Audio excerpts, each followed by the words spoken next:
I remember the day I realized everything had changed.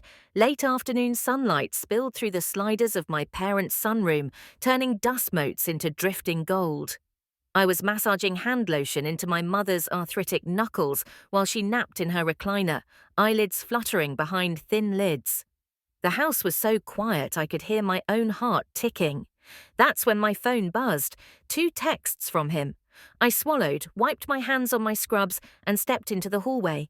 His name glowed on the screen. Jake.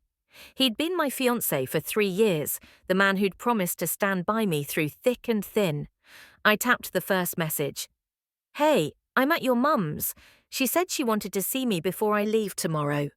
My throat went dry. He was supposed to be with his mother. Mum's best friend had fallen and broken her hip, and I'd flown down to Florida to help. I was here, in Atlanta, nursing my mother through her rheumatoid flare-up. He'd promised to finish Mum's physical therapy exercises, to check in daily, to call me before he left. Why was he in her house? I texted back without thinking, "What are you doing at my mother's?" Seconds later, another buzz. "Just saying goodbye. She's been my rock. Can you blame me?" My chest tightened. I stared at my mother's peaceful face through the open door. "Mum?" I whispered. She stirred but didn't wake. I slipped out and dialed his number. Ring, ring, no answer. I sank to the floor outside her room, leaning against the wall. Tears blurred my vision. All night I'd massaged her sore joints, administered her meds on time, held her hand through nightmares, and he'd slipped into my mother's house, uninvited, under the guise of filial duty. I called my sister Lucy. "He's at Mom's," I told her, voice brittle. I choked. "He's with her." Lucy paused. "Are you sure?" I texted him. I closed my eyes. "He said goodbye. Emma, I'll go check on her." Moments later, Lucy called back. "He's got his arm around her. Mum's crying, telling him she doesn't know what she would have done without him. She thinks he's so kind." My vision tunneled. Kind. Jake was the kind one, the son who took time from his job, from us, to check on her after her hip surgery. How easily he'd repurposed that kindness, showered on my mother, as if her gratitude could replace mine. I drove to their house on autopilot, heart thrumming like a hummingbird's wings. The street was lined with magnolia trees, petals falling like pale confetti. Neighbours peeked through curtains.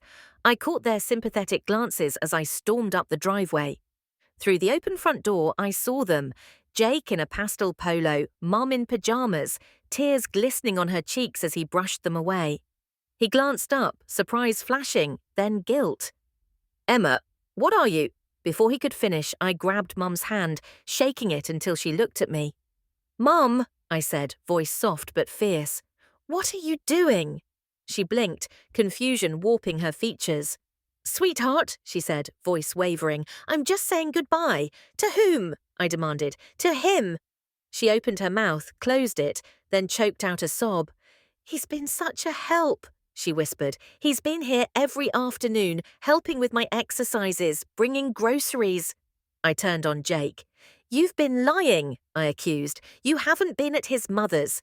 You've been here, sneaking behind my back." He ran a hand through his hair. "Emma, listen." I held up my hand. "Don't." That night I checked into a hotel down the street. I needed space to think. Away from Mom's betrayal, his excuse, and the tangled mess of loyalty and shame. I sat on the edge of the bed, phone on my lap, and opened my banking app.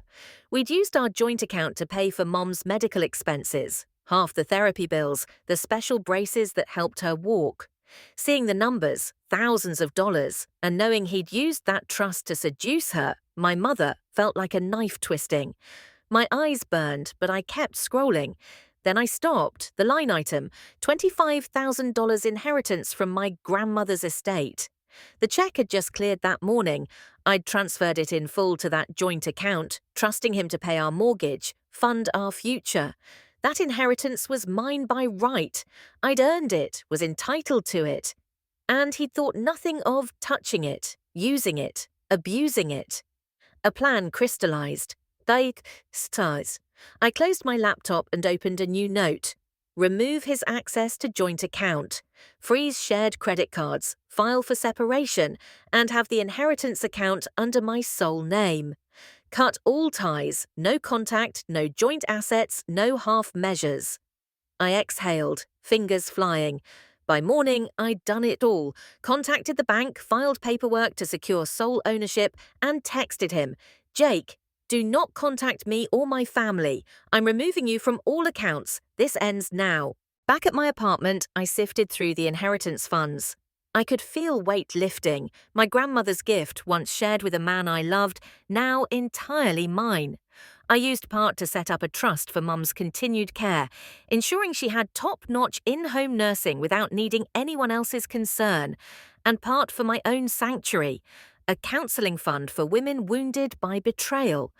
I hosted a small gathering in the courtyard of my building, champagne, pastel macarons, and pitchers of peach iced tea.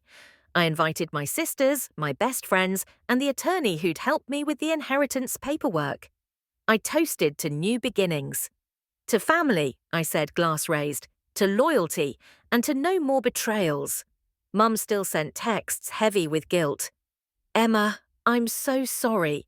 I forwarded them, unread, to a folder marked betrayal proof, documents to use if she contested the trust I'd established for her care. I refused to be her silent victim again.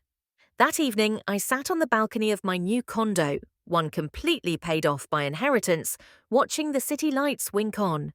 The wind carried magnolia petals from my old street, like ghostly reminders of what I'd left behind. But I felt free. Free of false duty, free of misguided forgiveness, free to design a future that served only me and those I truly loved. As the moon rose, I opened a fresh journal, its pages crisp, unmarked. On the top line, I wrote, "His name's now meaningless. I am the sole heir of my destiny." I closed the book, smiled at my reflection in the glass, and turned to the next chapter. The day I signed the trust documents, I felt a mixture of relief and nervous exhilaration I hadn't known in years. The lawyer's office smelled of polished mahogany and stale coffee, and across from me the elderly gentleman who'd drafted the trust slid the pen back into its velvet-lined case. "It's official," he said, adjusting his glasses. "Your mother's care is secured in perpetuity. You have sole control of the remainder assets, free and clear." I closed my eyes, letting those words echo. When I opened them, I saw Mum's favourite pink roses in a vase on the corner of the desk, arranged by Lucy, who'd snuck in during my meeting. I leaned forward and touched the petals, the memory of her frail fingers brushing mine in the sunroom flooding back. "Thank you," I whispered, voice thick. Lucy squeezed my shoulder. "You did the right thing, Em." We left the office into a golden Atlanta afternoon. I hailed a cab and we climbed in together, neither of us speaking, both lost in thought. Outside, the city pulsed with late spring energy, kids chasing ice cream trucks, office workers swarming curbside lunch carts, joggers drifting through the park. Everything was alive, but mine felt posthumous. An inheritance resurrected into a strange new life. Back at the condo, I unlocked the door to find Mum waiting in the kitchen, arms folded, eyes wet. She wore her favourite lavender robe, the one I'd bought her last Mother's Day. I froze in the hallway. "Emma," she said softly, voice catching, "can I talk to you?" I nodded, and she led me to the living room. Lucy hovered by the doorway, ready to bolt if needed. Mum sank onto the sofa, tears falling freely now. "I have nothing to say, but I'm so sorry. I never meant—" She covered her face with sorry, trembling hands. Sitting beside her, I put my arm around her shoulders. "It's okay to be sorry," I said, "but you have to know why I did what I did." I took a breath. "You were suffering, you needed help, and he was supposed to help you. Instead, he took advantage of you. That crosses every boundary, every mother-daughter boundary, every human boundary." She nodded, wiping her cheeks. "I know, I feel so ashamed." Her voice broke. "I thought he loved me, Emma. I was lonely and stubborn and— I'm sorry." I squeezed her hand. "I set up the trust so you never have to rely on someone else again, certainly not him. It's for your care. The in-home nursing, the physical therapy, everything you need to be comfortable. That part is taken care of. And I'm here too, always. Her relief was palpable. She wrapped me in a hug so fierce I thought I'd break her fragile frame. We stayed like that for a long minute, breathing in each other. Lucy opened her mouth but thought better of talking, settling onto the armchair with a relieved smile. That night, we cooked pasta and garlic bread in Mum's honour, her comfort food. The three of us sat around the dining table, plates heaped, laughter crackling like fire. For the first time since I'd discovered the betrayal, the air felt lighter, charged with a warmth born not of conflict, but of shared survival. 2 weeks after severing ties with Jake and securing the trust, I found myself staring at a blank screen late one night. The inheritance, freed from the joint account, sat secure and unspent. But I felt a restless ambition stirring, an itch to do something more than just protect Mum. Nursing her had awakened something in me, a talent for compassionate care, an eye for logistics, the stamina to manage schedules and suppliers, therapists and technicians. Maybe I could turn that into a business, help other families like ours. I jotted down a name, CareLink Solutions. Underneath, bridging family, health and home. Then a vision statement. Providing coordinated, compassionate in-home care management for families facing elder or rehabilitative needs. I mapped out services, nurse referrals, PT scheduling, medication management, even a family briefing service to ensure relatives stayed in the loop. And I noted a tagline, because every family deserves a lifeline. My head buzzed. By dawn, I'd drafted a pitch deck. Later that day, I booked a meeting with my old business mentor, Priya, who ran a small incubator for women-founded services. She bit her lip as she flipped through my slides. "This is impressive," she said. "You've identified a real pain point. My biggest concern is scaling. You'll need a network of licensed professionals, insurance coverage, tech for scheduling, a hotline.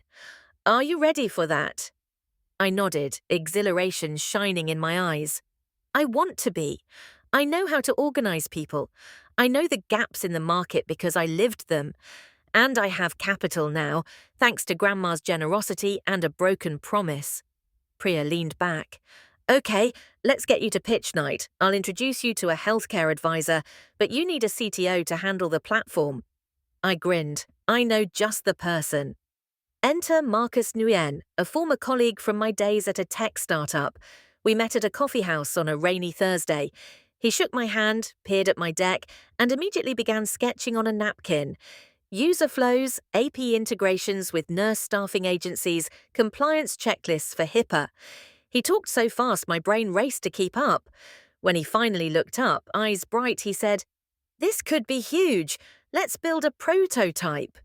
In that moment, the pain of betrayal transformed into partnership.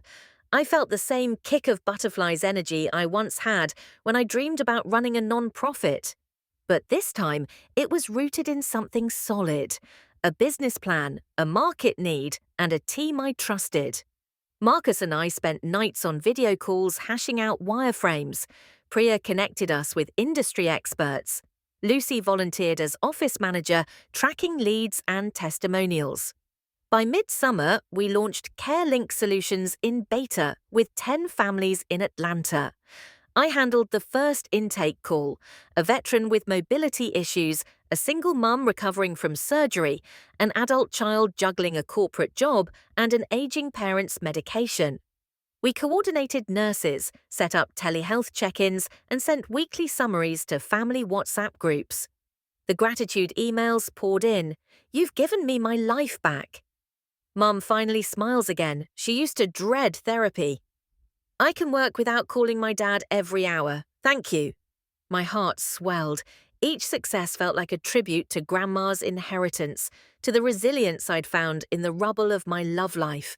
It was balm for every wound the cheating had inflicted. One afternoon in July, the mailman handed me a small package, a gift from Alex, he claimed. Inside, a single toothbrush in a travel case, my old one from when we'd travelled together. A note. "I left this at your place. Thought you might want it back. J. I stared at it, then at the business card for CareLink cradled in my other hand, one I'd just ordered from a local printer. I smiled. He'd thought to remind me of our shared past. I had bigger things on my mind. I texted him, "Don't bother, your baggage, emotional or otherwise, is not welcome. Please collect your things from Mum's house by Friday," and I deleted the number. That Friday, I drove down to Mum's house, blue hydrangeas blooming by the porch, and we waited on the stoop. He pulled up in his Prius, a single suitcase in the back seat. He registered my single plus mum presence, eyes flickering to the elder cane my mother leaned on, to my posture, tall, unwavering. He backed out of the car, grabbing toothbrush, suitcase, a half-empty suitcase of his mother's art supplies. His face was a canvas of embarrassment and regret. "Emma," he began, voice catching. I held up a hand. "We're done, Jake. Don't come inside. Collect your things and leave." He swallowed. "I'm sorry," he said, voice small. "Apology accepted," I said. "Now go." He trudged off, clutching his baggage like a child carrying grief. Mum watched from the doorway, her eyes sad but hard. I closed the door behind me. In August, we opened our first CareLink office. 2 bright rooms in a refurbished Victorian, complete with therapy nooks and Java-based coffee machines. We hired staff, an RN manager, a social work coordinator, an IT specialist, 3 in-home aides. The walls were painted soft blue. The reception desk held fresh lilies. I walked the floor in a crisp blazer, my grandmother's brooch pinned to the lapel for luck, welcoming our first full-time team. Lucy hung the CareLink logo above the main desk, an interlaced heart and schedule wheel. Our first corporate client signed on that afternoon, a small law firm seeking elder care services for its partners. That evening, I drove home through a sunset painted in peach and plum hues, thinking of how far I'd come. From a frightened girl massaging her mother's hands, discovering her fiancé's treachery, to a CEO launching a company that wove compassion into commerce. My phone buzzed with a supportive message from Priya. "Congrats, boss, you did it." I smiled, tucking the phone away. Autumn arrived, and with it came the first anniversary of that fateful betrayal. I found myself back in the sunroom, Mum dozing in the recliner as I applied lotion to her hands. We were quiet for once, companionable in shared ritual rather than conflict.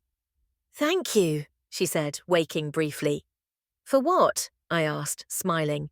"For everything," she said. "For saving me, for saving yourself, and for saving us." She squeezed my hand, a mirror to our first conversation but without the grief. "I'm so proud of you." I felt tears well up, but I shook my head. "You're the strong one, Mum." She laughed, a soft chime. "No, you are." We leaned into each other, hands entwined. In that moment, I knew my journey had come full circle, nursing her back to strength, cutting ties with betrayal, building a future on trust, and finally returning to that sunlit sanctuary with a heart healed and a life renewed.